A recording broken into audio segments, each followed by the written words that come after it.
તો આ તરફ ભરૂચના વાગરામાં રાત્રે ધોધમાર વરસાદ, ઝોલવા ગામે મકાનોમાં પાણી ભરાયા. મકાનોમાં પાણી ભરાતા લોકોને હાલાકી સર્જાઈ છે.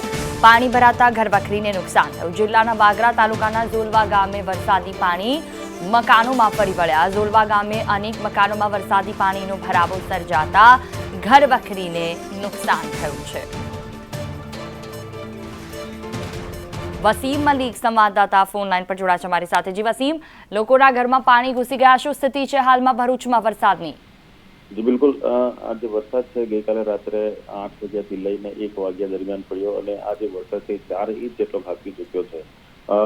ભરૂચના સમગ્ર તાલુકાઓની અંદર આ વરસાદ છે, પરંતુ સૌથી વધુ કહી શકાય કે વાગરામાં થોડું નુકસાન છે. વાગરાના દહેજ ગામ પાસે આવેલું જોલવા ગામ જે છે એ જોલવા ગામમાં વરસાદી પાણી ભરાવાની વાતો સામે આવી છે અને સાથે સાથે અનેક મકાનોની અંદર આ વરસાદી પાણી ભરાઈ જતા ઘર વખરીને પણ ત્યાંના નુકસાન થયાની વાતો સામે આવી છે. સાથે સાથે અંકલેશ્વરમાં પણ 4 ઇંચ જેટલો વરસાદ નોંધાયો છે. હાંસોટમાં પણ 2 ઇંચ જેટલો વરસાદ નોંધાયો છે.